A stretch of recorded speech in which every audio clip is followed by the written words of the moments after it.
Yes, सो हम chapter 2 start करते हैं। चैप्टर 1 हमने कंप्लीट किया, नाउ फिजिक्स का चैप्टर 2 हम स्टार्ट कर रहे हैं। नेम है हमारे चैप्टर का electrostatic potential. Electrostatic potential and capacitance. Okay, तो अच्छे से समझते हैं। जो हमारा चैप्टर है वो भी ऐसे डिवाइडेड है। सो पहले पार्ट है इलेक्ट्रोस्टैटिक पोटेंशियल का एंड देन पार्ट है कैपेसिटेंस का। तो स्टार्ट करते हैं। इंट्रोडक्शन फर्स्ट लेक्चर ये हमारा, तो ये इसी लेक्चर में हम समझ लेंगे what is that electrostatic potential. तो देखो आएगी, शायद लेट ही होगा क्योंकि कल लेट ही हुआ था। So introduction in chapter 5 and 7। Chapter 5 और 7 कहाँ के? क्लास 11 के। Yes, the notion of potential energy was introduce. तो तब तो पोटेंशियल एनर्जी हमने डिस्कस कर ही ली थी। Okay, now when an external, ये रिवीजन करवा रहे हैं हमें कि व्हेन 11th का, when an external force does work in taking a body from a point to another against a force like spring force और gravitational force, that work gets stored as a potential energy of the body। ये हमने समझा था 11th में। फिर से एक बार sentence को अच्छे से समझते हैं तो हमारा रिवाइज हो जाए। सपोज ये हमारी अर्थ है और हमारा ऑब्जेक्ट है यहाँ पर, और से हम खुद है यहाँ पर और ऑब्जेक्ट है समझ लो एट पॉइंट से ए। ओके, नाउ अगर हम ये पॉइंट ए को, जैसे कि हम अभी यहाँ पर कोई पॉइंट है, इसको हम यहाँ से 1 किलोमीटर दूर मतलब 1000 मीटर ऊपर ले जाना चाहते हैं। ओके, तो हमें कुछ वर्क करना पड़ेगा। ऐसे ही बोल देंगे जा चले जा तो चले नहीं जाएगा। ओके, तो वो ऑब्जेक्ट को उसकी लोकेशन चेंज करने के लिए, एक पॉइंट से दूसरी पॉइंट पे ले जाने के लिए हमें कोई भी काम, हमें वर्क करना पड़ेगा ना। हमारी एनर्जी कंज्यूम होगी, कोई भी एनर्जी कंज्यूम हो सकती है। भाई यहाँ से तुम 1000 मीटर ऊपर ले जाना चाह रहे हो तो सपोज हेलीकॉप्टर में ले जाओ तो हमारी फ्यूल एनर्जी कंजर्व हो गई। ओके, जैसे कि ये ऑब्जेक्ट सपोज ये मार्कर को, ये पेन को ले जाना है तो ये ग्राउंड पे पड़ी हुई है, ये ग्राउंड पे पड़ी हुई है और हम 3rd फ्लोर पे ये पेन को लेके आए तो हमारी मसल एनर्जी यूज हुई ना भाई। हम अकेले आते तो इतना मास नहीं होता। मतलब सपोज हमारा मास कितना है, हमारा मास सपोज 60 kg है, तो हम अकेले आते तो यहाँ मास हमारा कितना होता 60 kg। लेकिन अब 60 प्लस ये 100 ग्राम भी ऊपर लाना है हमें, तो एनर्जी चाहिए। हमारी बॉडी ज्यादा एनर्जी कंज्यूम करेगी, इतना लाना है ना एक्स्ट्रा। खुद का भी वेट लेना होता, खुद का ही मास लेना होता, मतलब कन्वे करना होता तो प्रॉब्लम नहीं था। लेकिन एडिशनल भी ले जाना है, नहीं जैसे तुम बैग लेके जाते हो बैकपैक। ओके, तो भाई कम बुक्स है तो थोड़ा कम वेट है, ज्यादा बुक्स है तो बहुत ज्यादा वेट होगा। ओके, तो फिर क्या होगा, बहुत ज्यादा वेट है लेकिन तुम्हें वही स्पीड से वॉक करना है जैसे पहले कर रहे थे, विदाउट मतलब कम बुक से तुम जो स्पीड से वॉक कर रहे थे वही स्पीड से ज्यादा बुक डाल के वॉक करना हो तो तुम्हारी एनर्जी ज्यादा कंज्यूम हो जाएगी, ऑब्वियस है। ओके, तो वैसे ही वहां पर भी कोई भी टाइप का हमें वर्क करना हो तो हमारी एनर्जी तो कंज्यूम होगी ही। तो हमारा पॉइंट ए पर है, इसको हम किसी भी तरह से पॉइंट बी तक ले जाते हैं। तो पॉइंट ए से पॉइंट बी पर ले जाने के लिए हमारी एनर्जी कंज्यूम होगी और हम ऐसा कहेंगे कि this is the work done. मतलब हमने काम किया। क्या काम किया? ये ऑब्जेक्ट को यहां से उठा के वहां ले गए, डन। जैसे कि बस चलती है तो भाई अहमदाबाद से ले गए, हम अहमदाबाद पहुंच गए बस में बैठ गए और वो ले जा रही है हमें सूरत। तो बस ने वर्क किया। वर्क किसने किया? बस ने। कौन सा वर्क किया? तो whatever, mechanical kinetic energy मिली और सब कुछ। ओके, सारे वर्क इंक्लूड करके नेट वर्क जो है वो एनर्जी कंज्यूम हुई। तो कितना वर्क हुआ? तो भाई उसने फ्यूल कंज्यूम किया ना। केमिकल एनर्जी का कंजर्वेशन तो नहीं बोलेंगे, केमिकल एनर्जी का कंजम्पशन हुआ। केमिकल एनर्जी यूज हुई क्योंकि पेट्रोल बर्न हुआ, डीजल बर्न हुआ, सीएनजी बर्न हुआ। तो वो बर्न हुआ, वो एनर्जी का कन्वर्जन क्या हुआ? मैकेनिकल एनर्जी मिली। यही मैकेनिकल एनर्जी का यूज हमने कर लिया। कैसे यूज कर लिया? हम बैठ गए एक जगह पर, दूसरी जगह पर पहुंच गए। ओके, तो एक जगह से दूसरी जगह पर हम ऑब्जेक्ट को पहुंचाए, उसके लिए हमें वर्क तो करना पड़ेगा। तो ऐसा समझो कि ऑब्जेक्ट यहां पर था, ऑब्जेक्ट ए पर। अब हम ऑब्जेक्ट को ए से बी पर ले जाएंगे तो ऑब्जेक्ट को अगर ए से बी पर ले गए तो हमें कुछ काम करना पड़ेगा ना, हमें कुछ एनर्जी तो करनी पड़ेगी। यही एनर्जी स्टोर हो जाती है एट पॉइंट बी।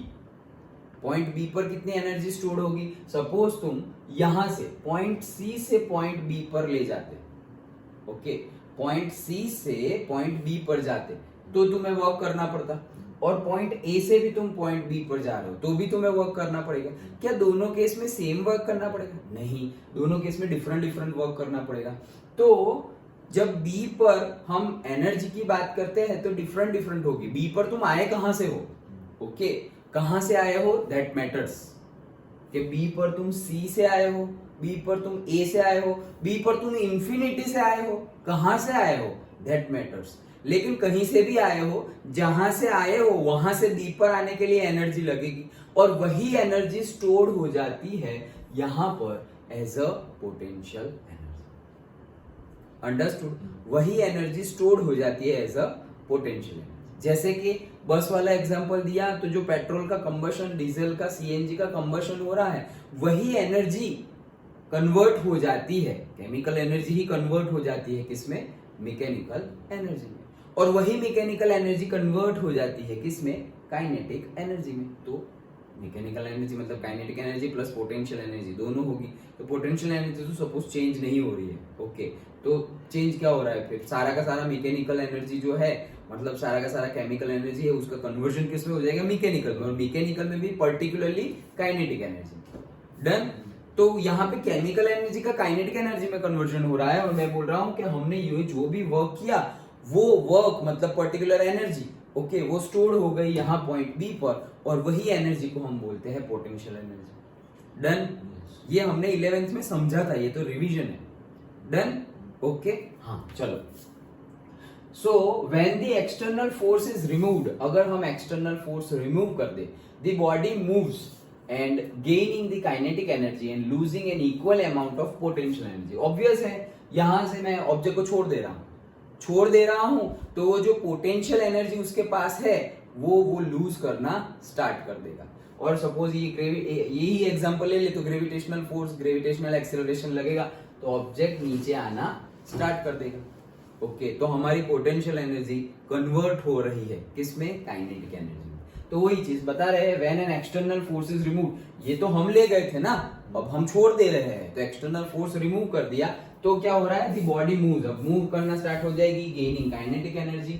और जितनी काइनेटिक एनर्जी आ रही है तो कितनी आएगी? Equal amount of potential energy वो क्या करेगा? लूज करेगा। मतलब जैसे हमने बोला ना कि mechanical energy is the sum of potential and kinetic energy, तो सपोज हम मान ले कि पोटेंशियल एनर्जी सेम है, तो जितना और सेम है कहां पे? जैसे वो बस का एग्जांपल दिया, तो बस यहां से यहां आ रही है, तो भाई ग्राउंड लेवल से डिस्टेंस तो सेम ही रह रहा है, ऑलमोस्ट सेम रह रहा है। हाँ, कहीं पे रोड ऐसे ऊपर होंगे, नीचे होंगे, लेकिन एवरेजली तो ग्राउंड लेवल से डिस्टेंस क्या रह रहा है? सेम रह रहा है। लेकिन इस केस में तो सेम रह रहा नहीं है। तुम सपोज फर्स्ट फ्लोर से कोई ऑब्जेक्ट को फेंको, सेकंड फ्लोर से कोई ऑब्जेक्ट को फेंको, और थर्ड फ्लोर से कोई ऑब्जेक्ट को फेंको, ओके, तो एक्सेलरेशन तो उसका जी जितना है माइनस जी, नीचे की डायरेक्शन में, इसलिए 9.8 मीटर पर सेकेंड स्क्वायर एक्सेलरेशन। लेकिन जब तुम चेक करोगे तो वो जो उसका इम्पैक्ट है, इम्पैक्ट, ओके, तो ग्राउंड पर तुमने फर्स्ट फ्लोर से फेंका हुआ है उसका इम्पैक्ट, सेकंड फ्लोर से फेंका हुआ है उसका इम्पैक्ट, और थर्ड फ्लोर से फेंका हुआ है उसका इम्पैक्ट डिफरेंट होगा, इम्पैक्ट डिफरेंट होगा। अंडरस्टूड? ओके। तो कहने का मीनिंग क्या है कि जैसे कि यहां पर ऐसा समझो, मैं ये पॉइंट पर वेलोसिटी गिनने वाला हूं, वेलोसिटी और एक्सेलरेशन मैं मेजर करने वाला हूं, ओके। वेलोसिटी तो चेंज ही होगी कंटिन्यूअसली, तभी तो एक्सेलरेशन मिलेगा, ओके। तो मैं वेलोसिटी नहीं, मैं एक्सेलरेशन नहीं, मैं क्या चेक करने वाला हूँ? वेलोसिटी चेक करने वाला हूँ, क्योंकि एक्चुअल में हम काइनेटिक एनर्जी की बात कर रहे हैं। काइनेटिक एनर्जी मतलब फॉर्मूला क्या है? Half mv²।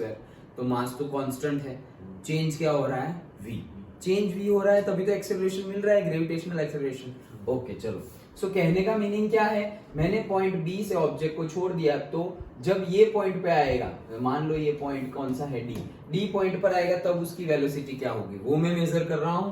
और सपोज ये पॉइंट है ई पॉइंट पर आएगा तब उसकी वेलोसिटी क्या होगी वो मैं मेजर कर रहा हूँ। ये पॉइंट है ई और ये पॉइंट है डी।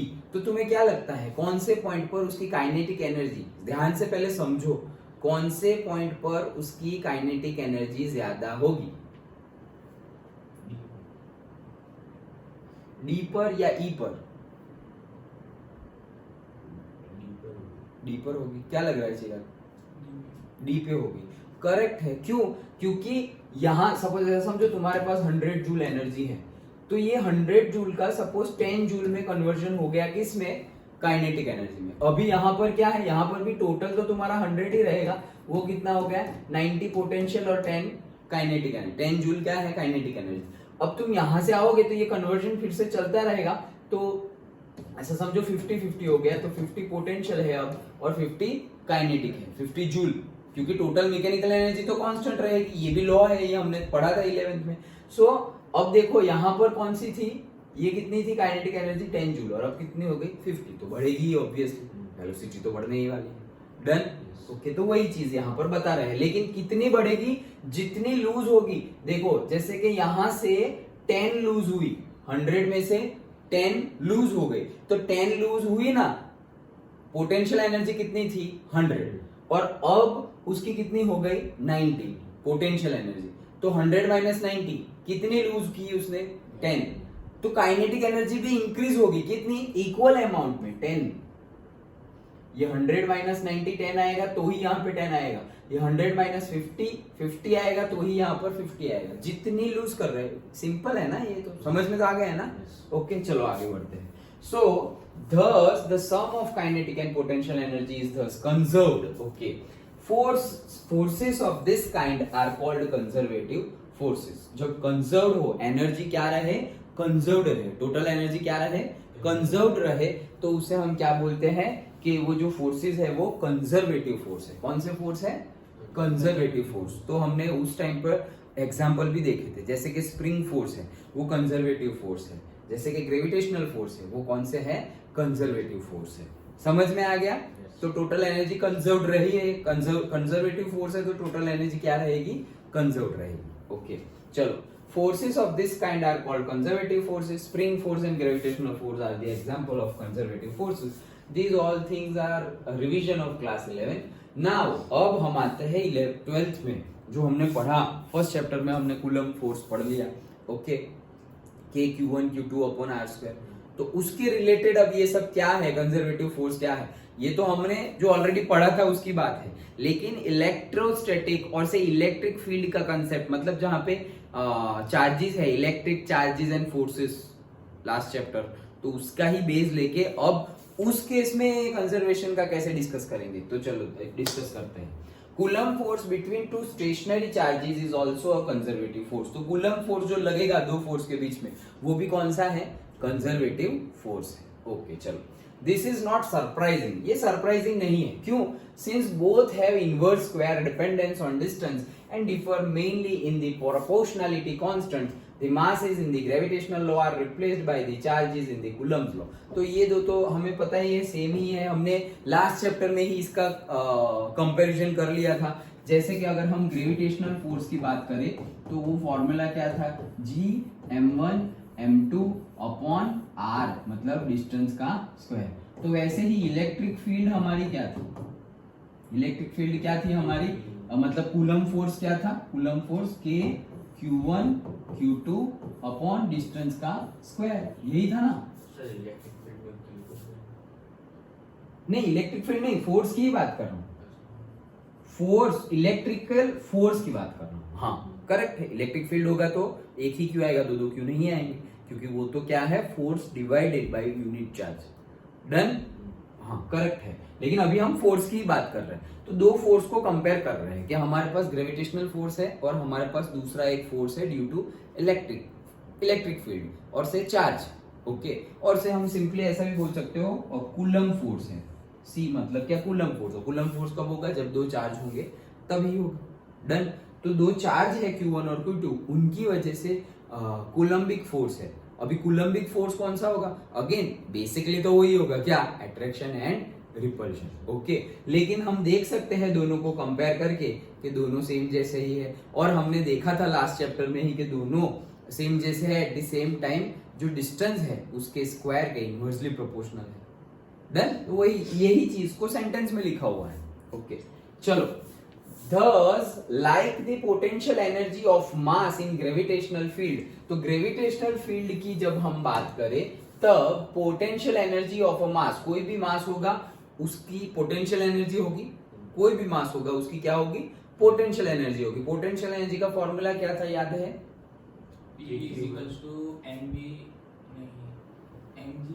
यस, mgh था। Kinetic energy half mv², potential energy mgh। Yes, so जैसे वहां पर मास के, कोई भी मास के केस में पोटेंशियल एनर्जी है, वैसे ही we can define electrostatic potential energy of a charge in an electrostatic field. Simple. Okay, क्या देखो, ये ऐसे समझोगे कंपैरिजन पे तो कभी भूलोगे ही नहीं। अचानक से कोई पूछ लेगा क्या है इलेक्ट्रोस्टैटिक फोर्स, तो शायद तुम सोचने लगो, लेकिन ये समझे कि भाई ये तो हम कंपैरिजन कर रहे थे, तो यहाँ पर कोई मास होगा, तो मास को अगर तुम एक ऑब्जेक्ट को ऊपर से मतलब नीचे से ऊपर ले जा रहे हो, ग्रेविटी के अगेंस्ट काम कर रहे हो, तो तुम्हारा वर्क यूज होगा, मतलब तुमने वर्क किया। यही work as a potential energy stored होता है। ओके, तो वो कितना था, mgh, वो उसका फॉर्मूला था। तो जैसे mgh क्या है, पोटेंशियल एनर्जी है।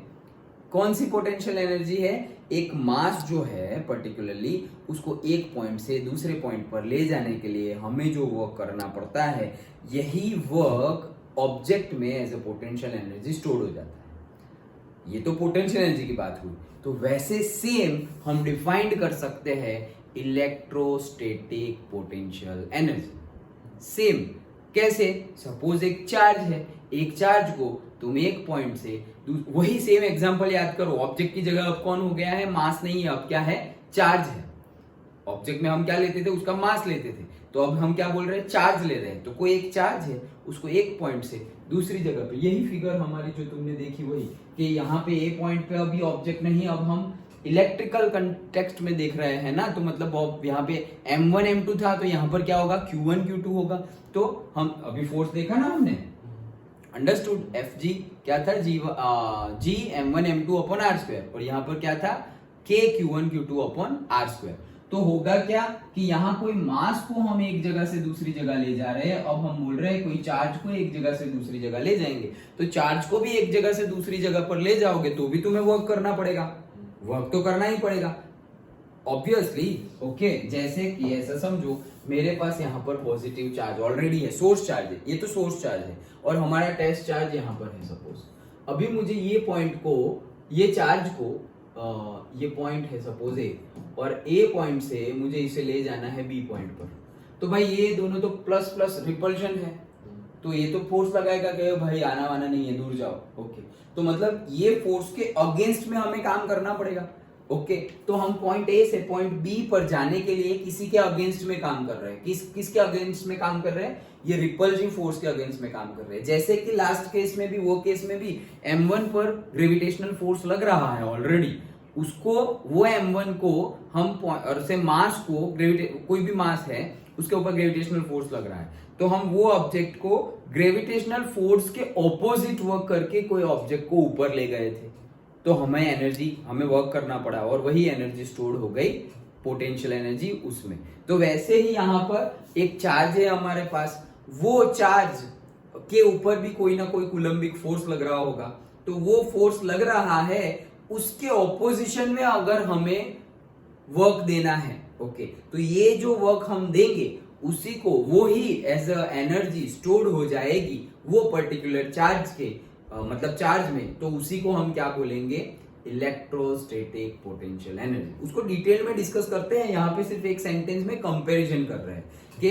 कोई हमारा ऑब्जेक्ट है, कंपैरिजन कैसे कर रहे हैं, ये ग्राउंड है सपोज, कोई हमारा ऑब्जेक्ट है, ऑब्जेक्ट को पॉइंट ए से, सपोज मास m है, तो मास m को पॉइंट ए से पॉइंट बी पर ले गए हम, तो वो जो हम ले जाएंगे उसके लिए एनर्जी देनी पड़ेगी, मतलब उसके लिए वर्क करना पड़ेगा, वर्क के लिए एनर्जी चाहिए, तो हमारे पास है एनर्जी, कोई भी फॉर्म में हो, वो एनर्जी ये पॉइंट बी पर स्टोर हो जाएगी और वहीं उसी को, वो जो स्टोर हो जाएगी उसी को हम क्या बोलेंगे, potential energy of an object. Okay, अब मैं वो वापस वही चीज बोल रहा हूं क्या, कि एक पॉइंट है ए, ओके, वहां पे चार्ज है Q1 और Q व्हाटएवर, Q1 नहीं लिखते हैं, Q लिखते हैं। ओके, अब इसको पॉइंट ए से पॉइंट बी पर ले जाने के लिए, चार्ज को भी पॉइंट ए से बी पर ले जाने के लिए पर्टिकुलरली हमें वर्क करना पड़ेगा। यही वर्क इसमें और स्टोर, यही जो वर्क है वो वर्क को ही हम क्या बोलेंगे, इलेक्ट्रोस्टैटिक पोटेंशियल एनर्जी। जैसे कि ये वर्क था तो इसी को, ये वर्क को ही हम क्या बोलते थे, पोटेंशियल एनर्जी। तो यहां पर भी यहां से यहां जाने के लिए हमें वर्क करना पड़ेगा और इसी को बोलेंगे हम electrostatic potential energy. Simple, understood. सब कुछ हम फॉर्मूला एंड ऑल डिस्कस कर रहे हैं, लेकिन एक कंपैरिजन से समझ गए, कंसेप्ट समझे कि है क्या। कोई मास को एक जगह से दूसरी जगह ले जाओ तो तुम्हें वर्क करना पड़ेगा और वही वर्क उसमें स्टोर हो जाएगा पोटेंशियल एनर्जी में। वैसे ही कोई चार्ज को एक पॉइंट से दूसरी जगह पे ले जाओ तो वो एनर्जी ही कहलाएगी, वो वर्क डन ही कहलाएगा क्या, electrostatic potential energy. Done, okay, simple है। चलो, सिंपल है ना, ओके, चलो। सो नाउ अब हम एक्चुअल में उसका, जैसे कि यहाँ पे हमारे पास फॉर्मूला है potential energy is equals to mgh, तो यहाँ पर भी हम फॉर्मूला डिराइव करेंगे कि इलेक्ट्रोस्टैटिक पोटेंशियल एनर्जी, हाँ ठीक है, बोल तो दिया कि वही वर्क को कहेंगे हम इलेक्ट्रोस्टैटिक पोटेंशियल एनर्जी। उसका भी कोई फॉर्मूला तो बताओ। यहाँ पे मास था, फिर ग्रेविटी के अगेंस्ट में तुम काम कर रहे थे तो g भी था, हाइट भी थी तो mgh था। यहाँ पर क्या है तो यहाँ पर डिस्कस कर रहे हैं, लेकिन ये पूरा इंट्रोडक्शन था, समझ में आया। अब चलो आगे बढ़ते हैं। So consider an electrostatic field E due to some charge configuration. मतलब कोई चार्ज ऑलरेडी है, कोई चार्ज सोर्स चार्ज है, जैसे अभी हमने लिया था वैसे, ओके, कि कोई एक सोर्स चार्ज पहले से है और उसकी वजह से इलेक्ट्रिक फील्ड होगी, चार्ज है तो इलेक्ट्रिक फील्ड तो होगी। ओके, चलो नाउ क्या बोल रहे हैं, first for simplicity consider field E due to charge Q placed at the origin. ये ओरिजिन है और यहीं पे चार्ज Q रखा हुआ है, उसकी वजह से इलेक्ट्रिक फील्ड होगी, ठीक है। Now imagine that we bring a test charge Q from point R to point P, okay, जैसे कि चलो चलो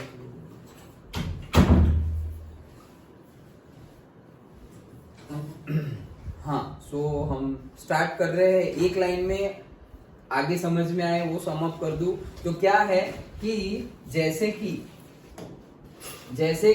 हम 11th में, 9th में, 10th में, 11th में देखे थे कोई एक पॉइंट को एक जगह से दूसरी जगह हम ले जाए तो उसके लिए हमें वर्क करना पड़ेगा और वही work as a potential energy store हो जाएगा वो ऑब्जेक्ट में। तो उसी केस में, उसी के सिमिलरिटी में कोई एक चार्ज है, उसको भी हम एक जगह से दूसरी जगह ले जाएंगे तो हमें वर्क करना पड़ेगा और यही वर्क कहलाता है क्या, इलेक्ट्रोस्टैटिक पोटेंशियल एनर्जी। उसके लिए अभी हम डेरिवेशन देख रहे हैं, okay.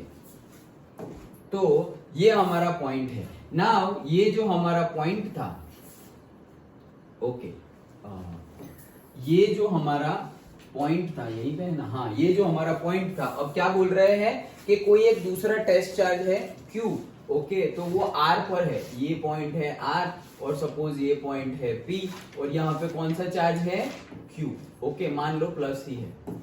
Done, okay.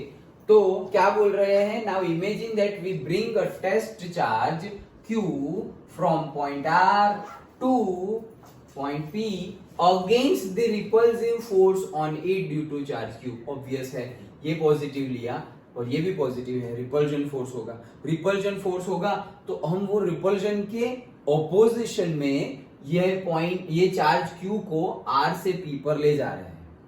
Done, simple है, ओके। तो वही चीज बता रहे हैं। Now with reference to figure 2.1, ये है क्या, हाँ यही होगी, हमारे जैसे ही, okay. This will happen if Q and Q both are positive. हाँ, वो तो ऑब्वियस है, दोनों पॉजिटिव होंगे तभी रिपल्जन फोर्स लगेगा, या दोनों नेगेटिव होंगे तभी रिपल्जन फोर्स लगेगा। चलो मान लो कि हमारा सोर्स चार्ज पॉजिटिव है, सोर्स चार्ज कुछ भी हो सकता है, टेस्ट चार्ज हमेशा क्या होगा, पॉजिटिव, ये हमने डिस्कस किया था। लेकिन अभी मान लो चलो कि एक पॉजिटिव, दोनों पॉजिटिव हो गए, रिपल्जन दोनों नेगेटिव होंगे रिपल्शन। सपोज एक पॉजिटिव और एक नेगेटिव है तो क्या हो जाएगा, अट्रैक्शन हो जाएगा। तो अट्रैक्शन होगा तो भी हम जो फॉर्मूला डिराइव करने वाले हैं उसमें सिर्फ माइनस साइन आ जाएगा, वो हम बाद में डिस्कस कर लेंगे एट दी लास्ट। तो अभी दोनों प्लस है या दोनों माइनस है, ठीक है चलो। So for definiteness let us take Q and Q is greater than 0। तो डिफाइनाइटनेस रखेंगे, मतलब अगर हमने ऐसा रखा कि 0 से भी कम चार्ज है तो फिर मजा नहीं आएगी, क्योंकि हम एटलीस्ट यूनिट चार्ज की तो बात करने ही वाले हैं। तो क्या बोल रहे हैं कि जो भी हमारा कैपिटल Q और जो भी हमारा स्मॉल q है वो 0 से तो ज्यादा ही है चार्ज। ओके डन, चलो। Two remarks may be made here. First, we assume that the test charge Q is so small that it does not disturb the original configuration, namely the charge Q at the origin.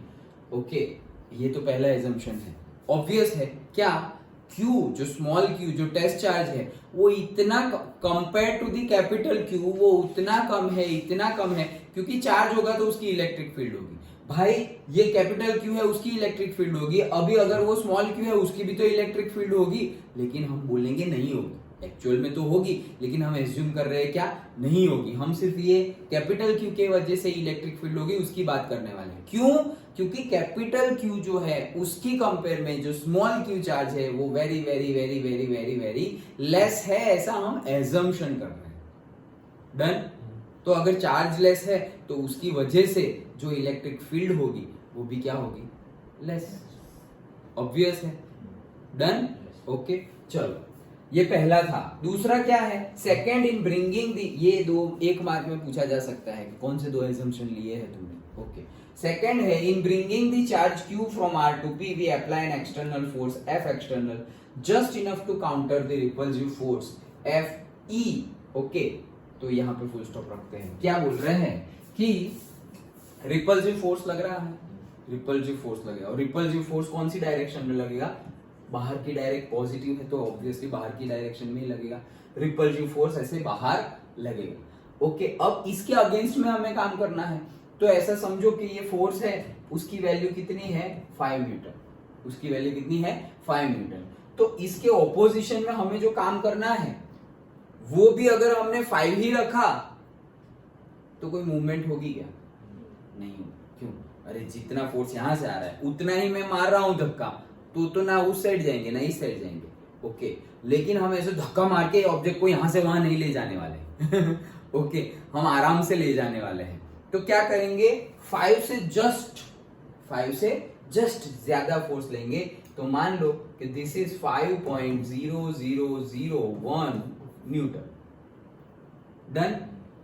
Force हम बोल सकते हैं almost same, but फिर भी हमें पता है कि हम जो लगा रहे हैं एक्सटर्नल फोर्स, हम एक्सटर्नल लगा रहे हैं। So external force is greater then that of the force say whatever repulsive force, repulsive electrostatic force जो हमारे पास है Fe और से Fr रिपल्सिव फोर्स, उससे हमारा एक्सटर्नल फोर्स वैसे तो ज्यादा है लेकिन तुम्हें बोलना हो तो तुम इक्वल भी ले सकते हो। डन। हमने क्यों ऐसा किया, क्योंकि हमें नजदीक ले जाना है ना, R2P जाना है।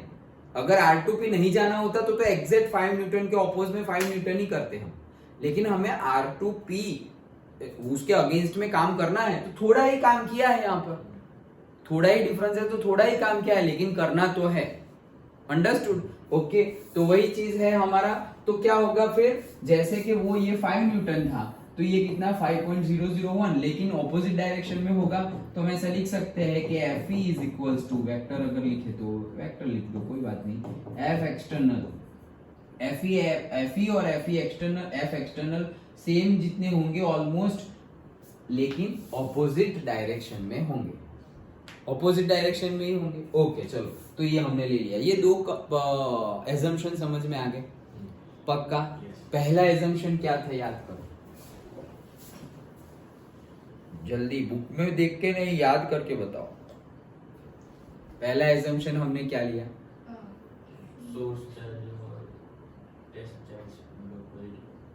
हाँ दोनों पॉजिटिव वो तो लिया, और हमने क्या लिया कि Q is very very less than capital Q। हमने क्या लिया, ये जो हमारा टेस्ट चार्ज है वो बहुत बहुत कम है compare to the capital Q charge. तो उससे क्या फर्क पड़ता है, उससे ये फर्क पड़ता है कि कैपिटल क्यू की वजह से इलेक्ट्रिक फील्ड होगी लेकिन स्मॉल क्यू की वजह से कोई इलेक्ट्रिक फील्ड होगी नहीं। ये बोला नहीं है सेंटेंस में लेकिन कहना ये चाह रहे हैं। ओके, वो लिखा है कुछ और कि जो ओरिजिनल पोजीशन है, ओरिजिनल कॉन्फ़िगरेशन है, उसमें कोई चेंजेस करेगा नहीं। कौन? Small Q. तो कौन से कॉन्फ़िगरेशन में चेंज नहीं करेगा? अरे कैपिटल क्यू की वजह से जो इलेक्ट्रिक फील्ड लग रही है वो जैसी है वैसी ही रहेगी, इसकी वजह से भी इलेक्ट्रिक फील्ड आने नहीं वाली, उसकी वजह से कोई चेंज आने वाला नहीं है, वो बोल रहे हैं। कॉन्फ़िगरेशन वर्ड यूज किया है लेकिन एग्जैक्टली कहने का मीनिंग ये है। अंडरस्टूड कि भाई ये चार्ज है उसकी वजह से इलेक्ट्रिक फील्ड होगी, ये चार्ज है उसकी वजह से भी इलेक्ट्रिक फील्ड होगी, लेकिन हमने मान लिया कि इसकी वजह से कोई इलेक्ट्रिक फील्ड नहीं है। अरे चार्ज है तो इलेक्ट्रिक फील्ड कैसे नहीं है? अरे है इलेक्ट्रिक फील्ड लेकिन इसके कंपेयर में वेरी वेरी वेरी लेस है इलेक्ट्रिक फील्ड। तो हमने मान लिया कि इसकी वजह से कोई इलेक्ट्रिक फील्ड है नहीं। ये था पहला एजम्पशन। डन। और दूसरा एजम्पशन हमने क्या लिया कि रिपल्सिव फोर्स है तो हमें अगर मूव करवाना है ऑब्जेक्ट को, तो हमें मूव करवाना है बोल रहा हूं, तो हमें जस्ट रिपल्सिव फोर्स से just more than that of the repulsive force हमें फोर्स लगाना पड़ेगा, बट वो ऑपोजिट डायरेक्शन में लगाना पड़ेगा। रिपल्सिव फोर्स है वही डायरेक्शन में लगाए तो और दूर चले जाएंगे, तो ऑपोजिट डायरेक्शन में लगाना पड़ेगा। That is the second assumption. Done. 1 mark में आ सकता है। चलो, this means that there is no net force on or acceleration of the charge q when it is brought to r to p। ये क्या बोल रहे हैं कि कोई एक्सेलरेशन होगा नहीं, क्योंकि फोर्स के जो डिफरेंस है वही इतना कम है, ऑलमोस्ट इक्वली है, 5 न्यूटन एंड 5.0001 न्यूटन। ओके, तो कोई भी नेट एक्सेलरेशन आने वाला नहीं है जब हम r to p पर लाएंगे तब। ओके, लेकिन इसीलिए मैंने बोला ये अगर हम लेके आ जाते R to P से हम लेके आ गए तो ये जो फोर्स है उसके जस्ट मोर देन फोर्स लगाकर हम लेके आए हैं तो कोई प्रॉब्लम नहीं है। लेकिन ये फोर्स है 5 न्यूटन और मैं यहां पर लगा देता 50 न्यूटन का फोर्स और धड़ाम करके R से P पे आ जाता। ऐसे ही फास्ट आ गया। पहले हमें धीरे धीरे जाना है, ऐसे एकदम स्लोली कैसे जाएंगे भाई? जितना फोर्स लग रहा है ना उतना ही फोर्स। जस्ट लाइक थर्मोडायनेमिक्स के कंसेप्ट में हम समझाऊं तो रिवर्सिबल वर्क। ओके, हमने पढ़ा था ना रिवर्सिबल वर्क। ओके, जैसे कि कंबशन हो रहा है तो एक्सपांशन तो हो गया, लेकिन वापस अगर हमें कंप्रेस करना है तो इतना जितना फोर्स बाहर लग रहा है एक्सटर्नल उतना ही लगाओ, लेकिन उतना ही लगाओगे तो पिस्टन अंदर नहीं जाने वाला, तो उससे थोड़ा सा ज्यादा लगाना पड़ेगा। डन। अब थोड़ा ज्यादा लगाया तो क्या होगा? ये अंदर जाएगा, ये अंदर जाएगा, तो अब क्या हो गया? अंदर गया। अब अंदर वॉल्यूम भी कम हुआ है और प्रेशर बढ़ गया है, तो अब अंदर वाला बाहर, तो ये वापस पीछे धक्का मारेगा, फिर वापस थोड़ा हम आगे बढ़ेंगे, फिर वापस पीछे, फिर वापस थोड़ा आगे पीछे करते करते हम धीरे धीरे कंप्रेस करते थे। ओके, थर्मोडायनेमिक्स के कंटेक्स्ट में यहां पर हमने क्या बोला? दोनों फोर्स ऑलमोस्ट सेम है, देयरफॉर R to P पर आएंगे तो कोई एक्सेलरेशन आने वाला नहीं है, क्योंकि एक्सेलरेशन को कैसे बताओगे तुम? जो भी नेट फोर्स होगा तो नेट फोर्स कितना है? 0.0001 न्यूटन, इतना ही नेट है। अगर दोनों का प्लस माइनस कर दे तो यही होगा। नेट फोर्स इतना है, that is equals to ma। That is equals to what? ma। F is equals to ma। ये m डिवाइड में जाएगा तो देखो एक्सीलरेशन कितना, ये जो है उससे भी कम हो जाएगा। मास से डिवाइड होगा तो पता चल गया एक्सीलरेशन कितना कम होगा। इसलिए बोला है कि कोई acceleration of the charge Q, there is no net force on, net force भी नहीं होगा और नेट एक्सेलरेशन भी होगा नहीं। लेकिन कब नहीं होगा? जब ये तुम्हारा डिफरेंस इतना कम है। तो अभी यहां से यहां पे तुम 50 न्यूटन पे आ गए, तो 50 अभी नेट फोर्स अगर गिनो ऐसे धड़ाम करके आ गए R to P से, तो 50 - 5 45, तो अब तुम्हारे पास है 45 newton is equals to ma, और तुम्हारा मास सपोज मान लो कि 5 है। ओके, तो 45/5 मतलब 9 मीटर पर सेकेंड का स्क्वायर आ गया तुम्हारा acceleration. Done.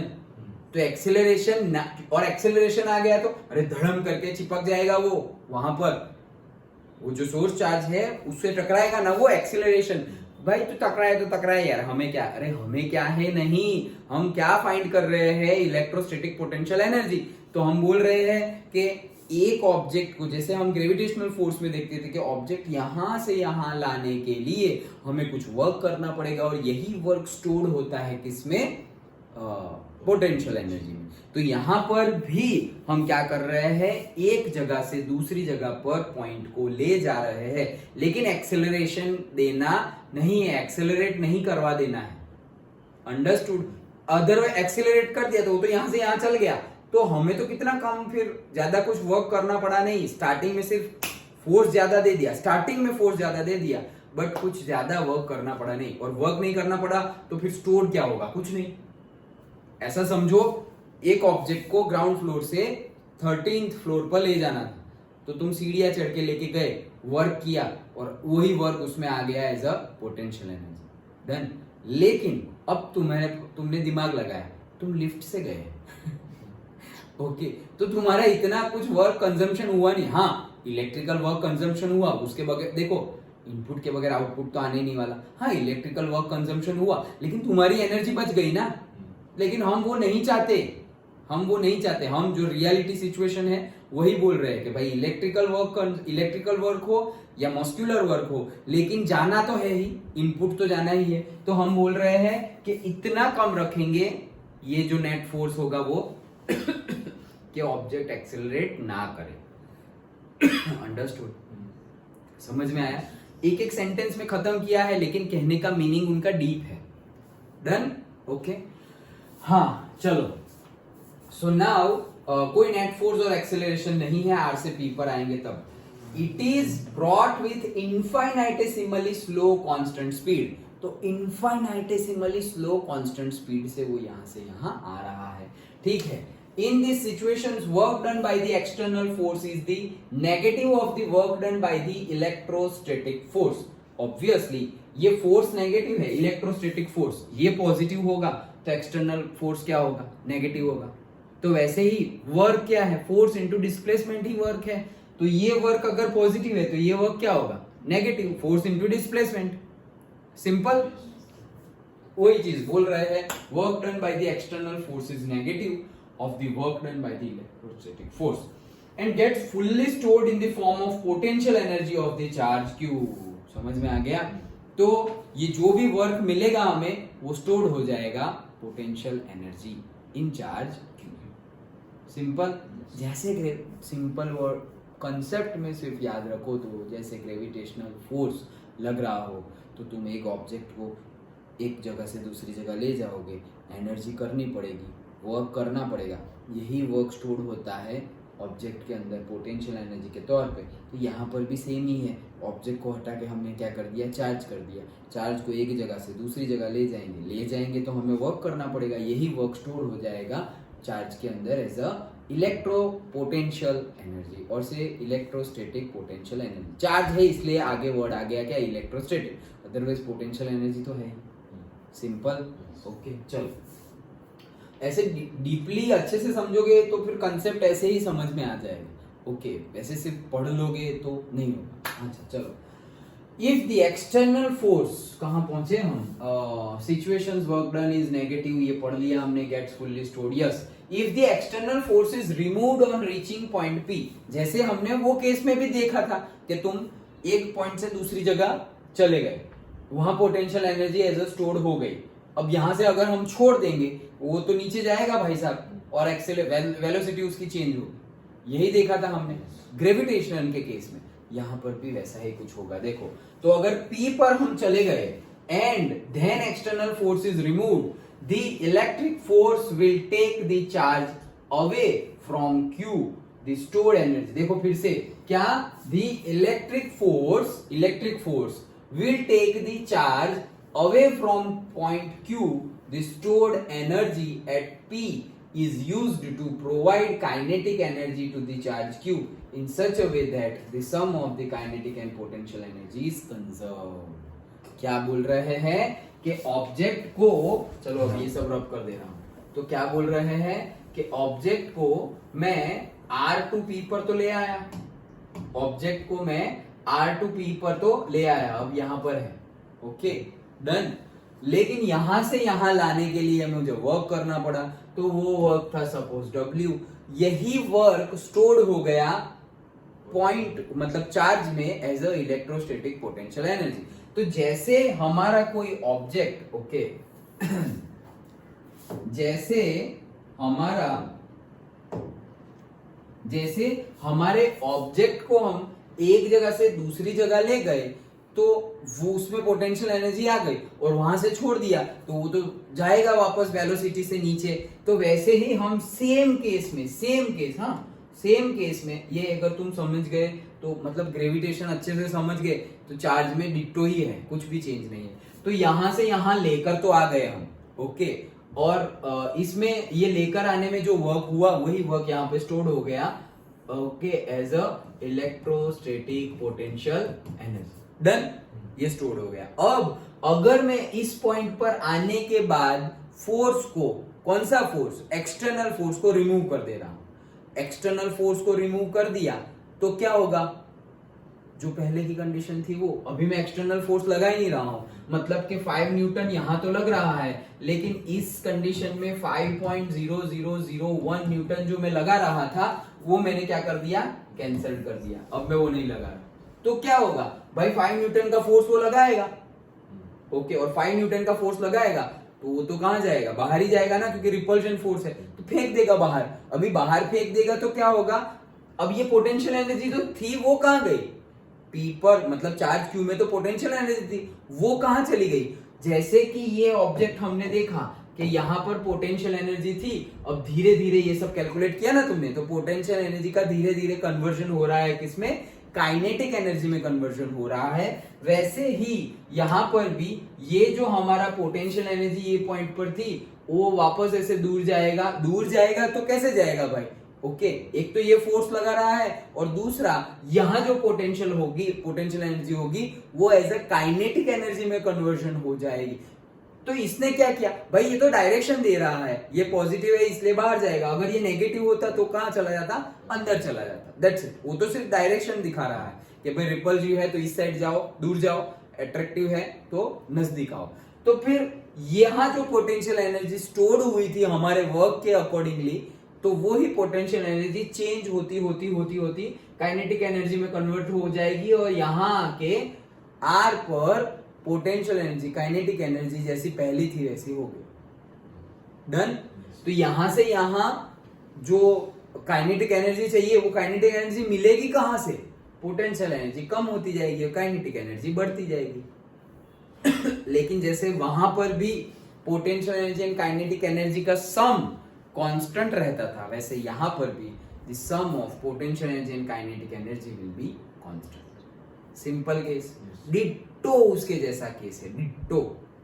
Done, okay, that's it, thus the work done। अब हम फॉर्मूला पे आते हैं, लेकिन कंसेप्ट समझ गए, सेम उसके जैसा ही कंसेप्ट है। Now work done is equals to what, तो वर्क डन हम कैसे निकालते थे, तो भाई work done is nothing but force into displacement, ये तो क्रॉस प्रोडक्ट है तो हम तो डॉट प्रोडक्ट की बात करने वाले हैं, सो फोर्स इनटू से डिस्प्लेसमेंट, वेक्टर है।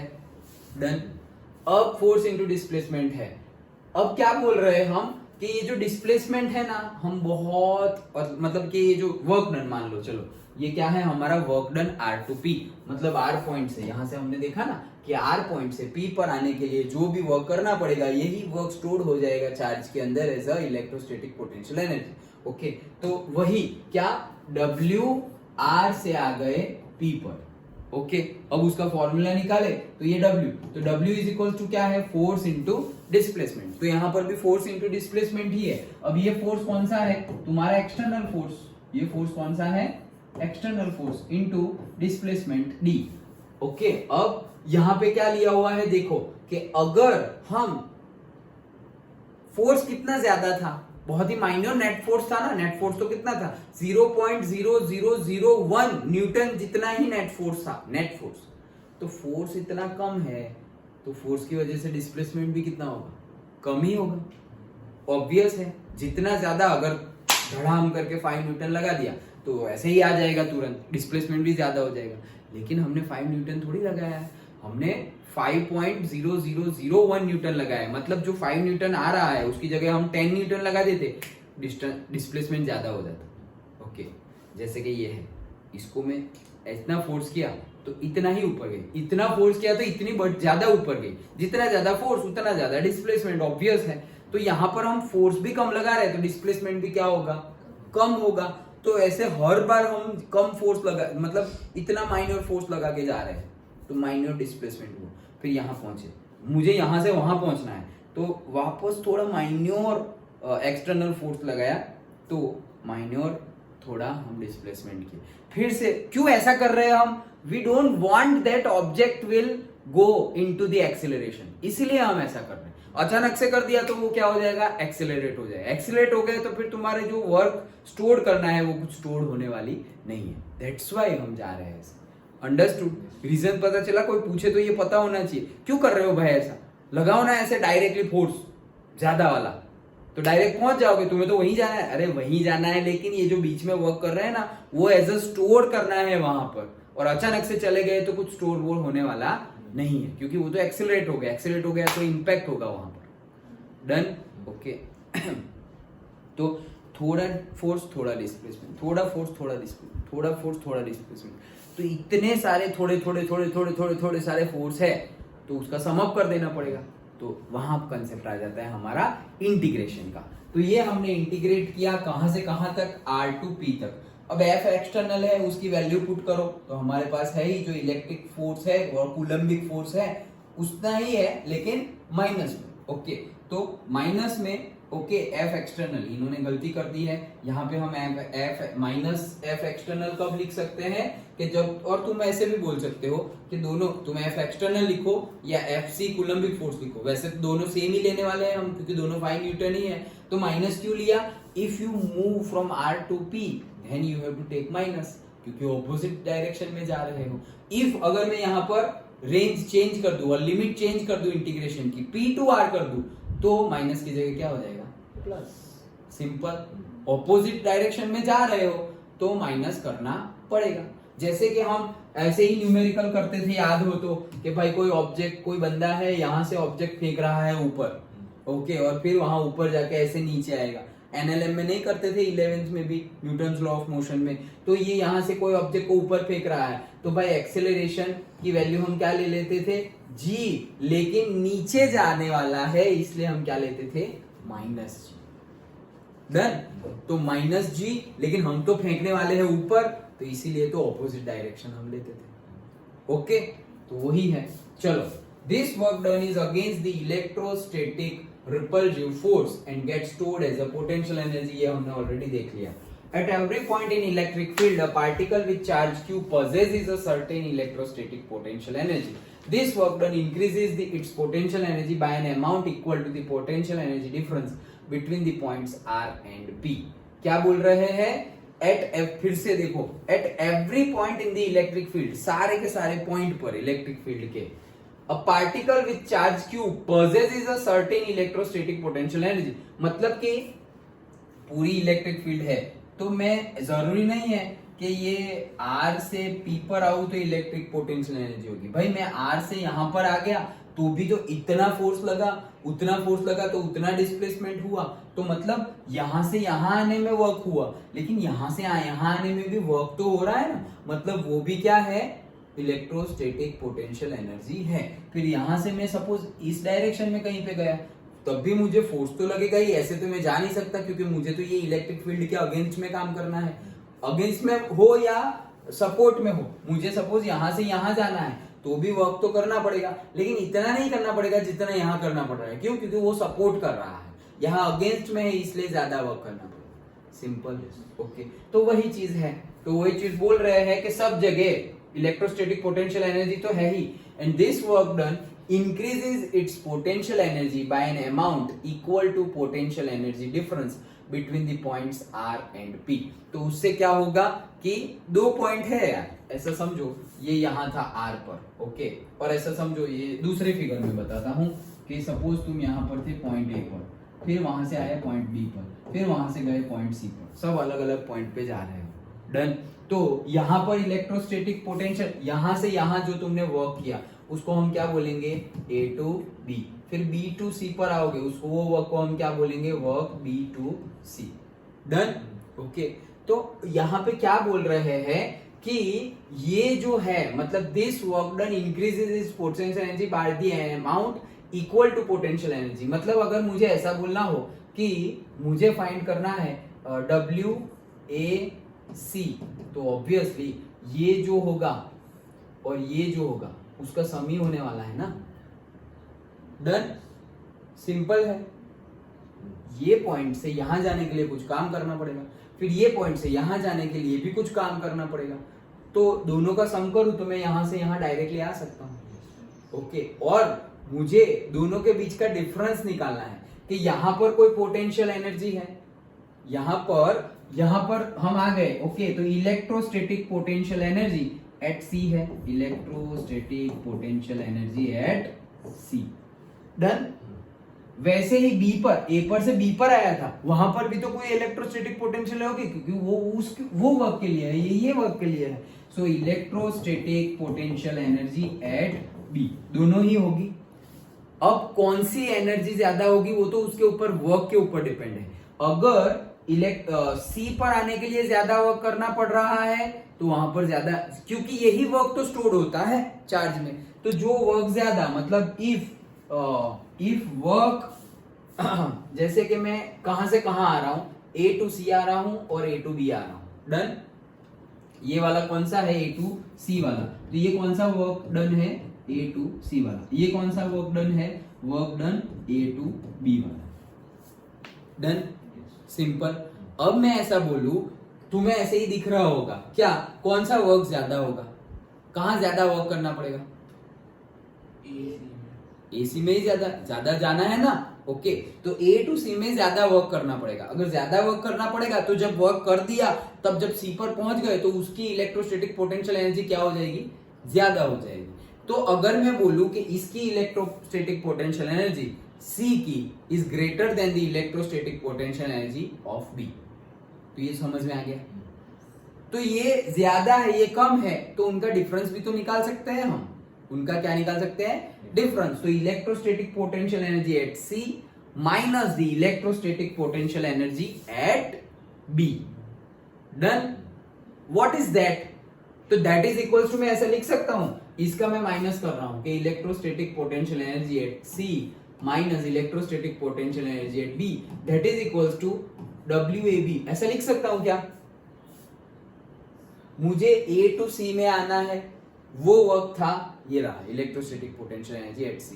मैं A to B पे आया, वो वर्क था electrostatic potential energy at B।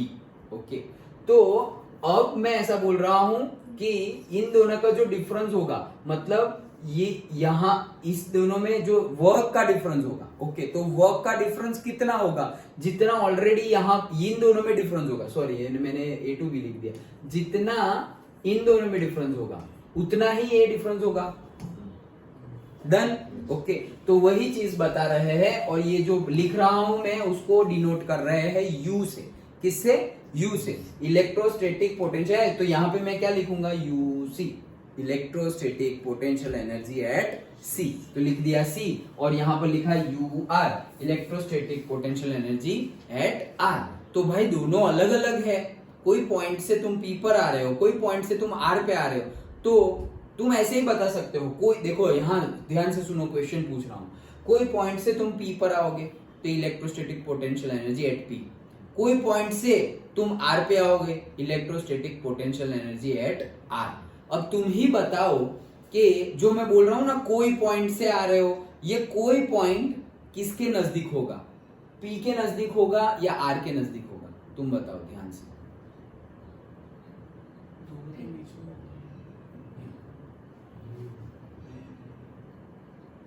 फिर से क्वेश्चन पूछ रहा हूं, मैंने क्या बोला, यूपी क्या है, यूपी है electrostatic potential energy at P।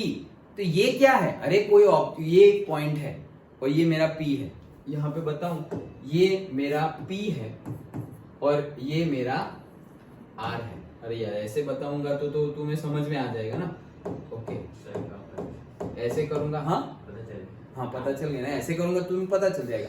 कहने का मीनिंग क्या है कि कोई मेरा पॉइंट P है, ओके, अब वहां से मतलब कोई मेरा पॉइंट है A, ऐसा समझो, वहां कहीं मेरा पॉइंट है A से मैं आ रहा हूं P पर, तो वो क्या हो जाएगा, और ये जो आने में जो वर्क यूज किया मैंने, वर्क हुआ, जो वर्क करना पड़ा, वही वर्क स्टोर्ड हो गया as electrostatic potential energy at P। अब मैं A से जा रहा हूं कोई दूसरे पॉइंट पर R पर, तो उसके लिए भी मुझे वर्क करना पड़ेगा, और यही वर्क स्टोर्ड हो गया in that particular point, that is electrostatic potential energy eight से P था, तो ये है R, ओके। अब अगर मैं ऐसा लिखूं UP माइनस UR, तो क्या लगता है कौन सा पॉइंट वो जो स्टार्टिंग वाला पॉइंट है उससे नजदीक होगा? मेरा क्वेश्चन क्या है, कौन सा पॉइंट नजदीक होगा? R वाला।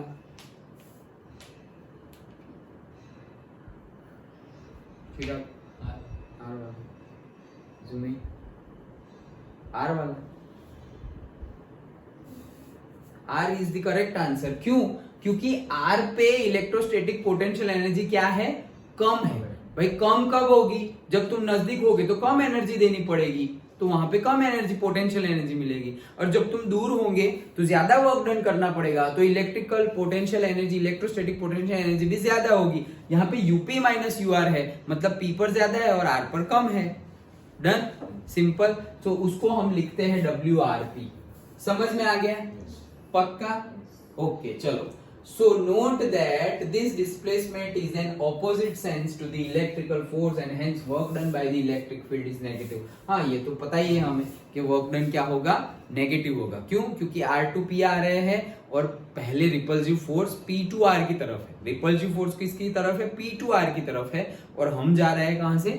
R to P की तरफ। डन, तो वो नेगेटिव होगा। ठीक है, then therefore we can define electrical potential energy difference between the 2 points as the work required to be done by an external force in moving without accelerating, that is important, charge Q from one point to another for electric field of an arbitrarily charged configuration। Understood? Okay, तो ये हमने पूरा समझा। अब इसके ऊपर से भी थोड़े एक दो कंक्लूजन है, वो समझ लो। क्या बोल रहा है? The right side of the equation, okay, the right side of the equation 2.2 depends only on the initial and final position। अभी ये वाला ही 2.2 है ना, so depends only the initial and final position of the charge। Obviously delta U is equals to क्या था भाई? Difference था एक, UP माइनस UR।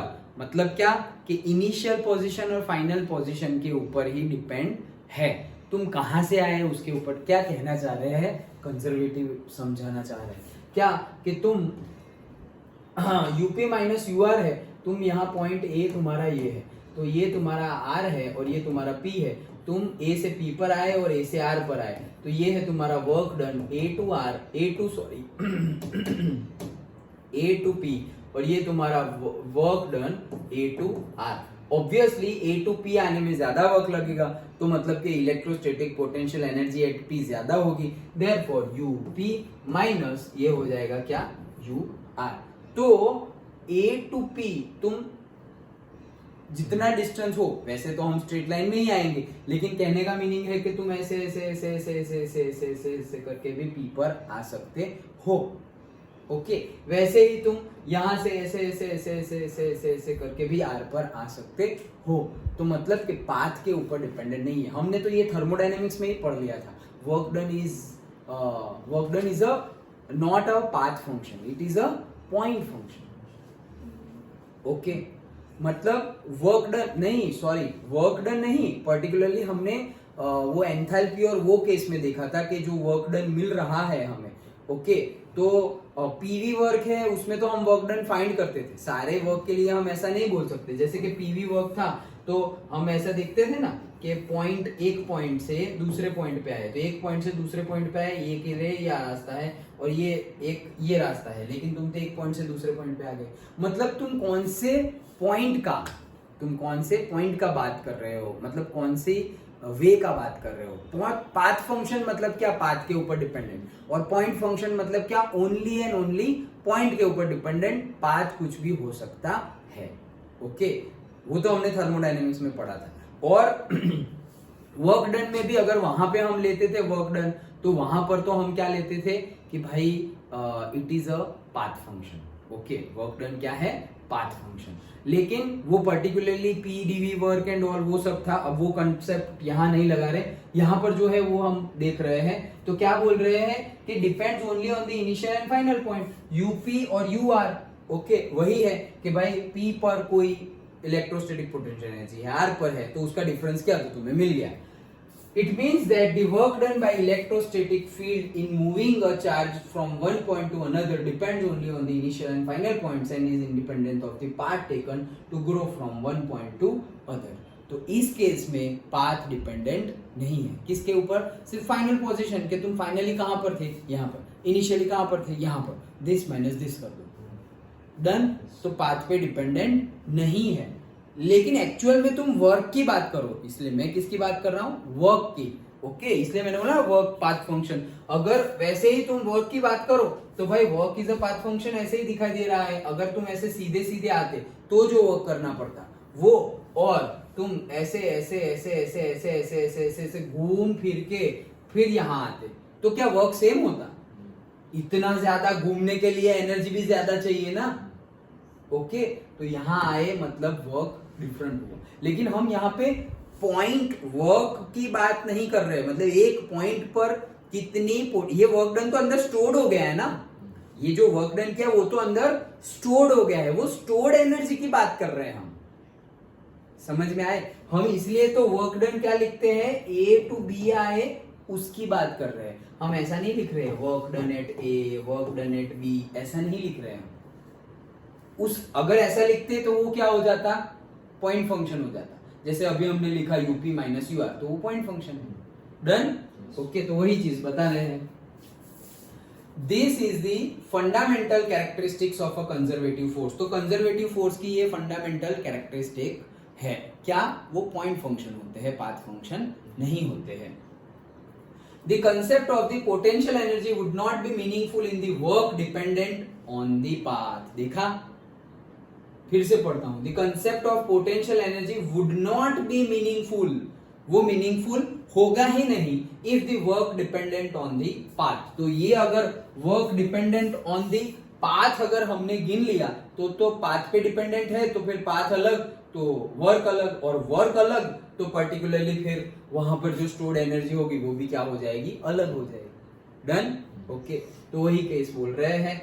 The path independence of the work done by electrostatic field can be proved using the Coulomb's law. तो जो path dependence है, okay, path dependence है वर्क डन के लिए, हाँ, नॉट इलेक्ट्रोस्टैटिक पोटेंशियल एनर्जी के लिए नहीं बोल रहे। किसके लिए बोल रहे हैं? वर्क डन के लिए बोल रहे हैं कि path dependence of the work done by electrostatic field can be proved using the Coulomb's law.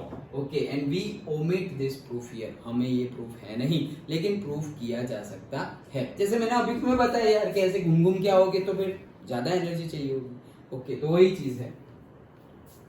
तो ये कंक्लूजन था। दूसरा कंक्लूजन हम देखते हैं, क्या है दूसरा conclusion? This defines the potential energy difference in terms of the physically meaningful quantity work. Okay, तो फिजिकल, अब तो यूपी माइनस यूआर आ गया ना, डिफरेंस निकाल लो तो तुम्हें मिल गया। Okay, clearly potential energy so defined in undetermined to within an additive constant. Okay, तो एडिटिव कांस्टेंट है मतलब प्लस माइनस करेंगे हम। What this means is that the actual value of potential energy is not the physically significant, it is only the difference of potential energy that is significant. मतलब actual potential energy, मतलब actual तो क्या होगी, work जितना ज्यादा उतनी potential energy ज्यादा। लेकिन हम एक्चुअल में अभी हमने क्या निकाला? डेल्टा यू निकाला। क्या निकाला? डेल्टा यू, मतलब change in the potential energy निकाला, पोटेंशियल एनर्जी नहीं निकाला। सिर्फ पोटेंशियल एनर्जी निकालते तो वो तो पाथ फंक्शन हो जाता ना, कि भाई यहां से तुम यहां आए, लेकिन ऐसे सीधे आए, ऐसे घूम के आए, तो घूम के आए तो ज्यादा एनर्जी लगेगी। हम घर से ट्यूशन आए तो सीधे आए तो कम एनर्जी में, फ्यूल कंजम्पशन कम हुआ। 5-6 जगह घूम के फिर ट्यूशन आए तो कितना फ्यूल कंजम्पशन हुआ? वर्क बढ़ गया ना, कंजम्पशन बढ़ गया। तो वही केस है। ओके, लेकिन वो प्रूफ यहां पर नहीं है। लेकिन ये कहना क्या चाह रहे हैं, हमने फाइंड क्या किया? डेल्टा यू फाइंड किया। मतलब कि हम तो सिर्फ बात किसकी कर रहे हैं? Electrostatic potential energy at P, electrostatic potential energy eight R। ये P पर कहां से आया उसकी बात नहीं कर रहे, ये R पर इलेक्ट्रोस्टैटिक पोटेंशियल एनर्जी कहां से आई उसकी बात नहीं कर रहे, हम तो सिर्फ इनके डिफरेंस की बात कर रहे हैं। अंडरस्टूड? ओके, चलो we can always add an arbitrarily constant alpha to potential energy at every point since this will not change the potential energy difference। तो वही चीज बोल रहे हैं क्या कि हमने तो डेल्टा U फाइंड किया है, that is equals to UP माइनस UR।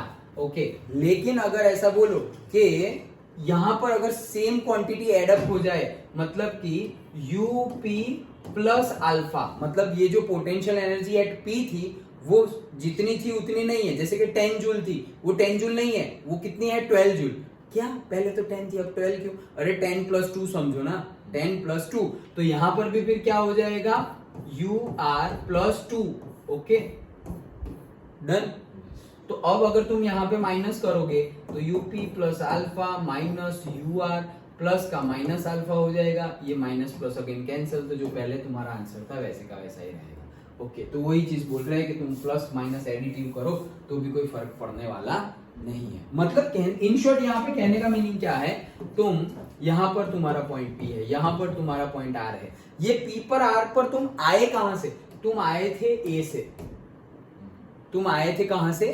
A से, और फिर यहां पर तुमने देखा कि UP इतना है और UR इतना है। डन।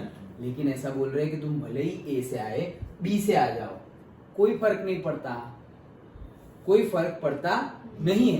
क्यों? क्योंकि B से आने के लिए यहां भी UP चेंज हो जाएगा और यहां भी UR चेंज हो जाएगा, तो तुम्हारा जो डिफरेंस है वो सेम ही रहेगा। वैसे यहां से तुम्हें क्या दिखेगा, सर ये ज्यादा दूर है, अब ये R नजदीक हो गया, मैं डिफरेंस की बात कर रहा हूं, तो डिफरेंस हमेशा क्या होगा, बड़ा माइनस छोटा। यहाँ पर ये ज्यादा दूर लग रहा होगा तो A to P मतलब UP माइनस UR क्या था, तो यहाँ पर हम क्या करेंगे, UP माइनस UR मत करना, नहीं तो उल्टा आंसर आ जाएगा। यहाँ पे हम क्या करेंगे, P ज्यादा हो जाएगा R कम, हाँ तो यहाँ पर भी UP माइनस UR करोगे। डन। मतलब समझो क्या कि ये तुम्हें नजदीक लग रहा है और ये शायद दूर है, शायद थोड़ा सा दूर है। R दूर है तो वहां पे ज्यादा एनर्जी होगी, तो हम वहां पे कौन सा लिखेंगे, UR माइनस UP करेंगे। डन। जो दूर होगा उसकी ज्यादा होगी, तो ज्यादा पोटेंशियल एनर्जी माइनस कम पोटेंशियल एनर्जी। लेकिन अब ये नजदीक है और ये दूर है, तो उसके लिए क्या करेंगे, अगर B का निकाला तो क्या करेंगे, ये दूर है तो दूर वाले की ज्यादा होगी, नजदीक वाले की कम होगी, तो हम ज्यादा माइनस कम ही करेंगे। ये जितना डिफरेंस आया होगा यही उतना ही डिफरेंस आएगा, कोई फर्क पड़ने वाला नहीं है। समझ में आया? लेकिन ये तो हमेशा हम डिफरेंस लेंगे, और डिफरेंस कौन सा लेंगे, एनर्जी का, एनर्जी ढूंढ रहे हैं ना हम, तो डिफरेंस हमेशा हायर माइनस लोअर ही करने वाला। डन। तो वही चीज बता रहे हैं, put it differently, there is a freedom in choosing the point, there is a freedom in choosing the point where the potential energy is zero, मतलब जहां पर पोटेंशियल एनर्जी क्या हो, जीरो हो। Okay, a convenient choice is to have electrostatic potential energy zero at infinity. तो हमारे convenience के लिए हमने क्या कर दिया है, इनफाइनाइट पर इलेक्ट्रोस्टैटिक पोटेंशियल एनर्जी कितनी है, जीरो, इनफाइनाइट पर। डन। अब जीरो से जितना आगे आते गए उसके अकॉर्डिंगली वैल्यू चेंज होती है। इनफाइनाइट पर पोटेंशियल एनर्जी क्या है, जीरो। डन। ओके चलो, वो हमने लिया है हमारी चॉइस के लिए, वो हमने लिया है। चलो टाइम होने वाला है, हो गया है। ओके, सो वो जीरो लिया है, a convenient choice. With this choice if we take the point R at infinity, अगर ऐसे ही अगर हम करें और R को कहां ले ले, इंफिनिटी पे ले ले, तो R को इंफिनिटी पे ले रहे हैं, ये इनफाइनाइट पे है और तुम P पर आए। ओके, तो अभी हमने क्या किया था, UP माइनस UR वही किया था, P से R पे आए थे ना, यहाँ P पॉइंट मतलब R से P पर आए थे, R और P, तुम R से P पर आए तो P पर ज्यादा एनर्जी है और R पर कम है, तो UP माइनस UR किया, तो UP माइनस UR करोगे। लेकिन मैं बोल रहा हूँ R जहां से हम आए ना, R to P पर आए, उसके लिए ही ये लिखा हुआ है, तो मैं बोल रहा हूं मैं R to P से नहीं आ रहा हूं, मैं इनफाइनाइट से आ रहा हूं। कहां से आ रहा हूं, इनफाइनाइट से, तो मैं क्या बोलूंगा फिर, इनफाइनाइट टू कहां आ रहा हूं, P आ रहा हूं, तो यहाँ पे मैं क्या लिखूंगा, P माइनस U इनफाइनाइट। अब U इनफाइनाइट क्या है, जीरो, तो ये डायरेक्टली क्या हो गया, वही पॉइंट की आगे डायरेक्ट। क्यों, क्योंकि एनर्जी एट इनफाइनाइट तो हमने जीरो ली है।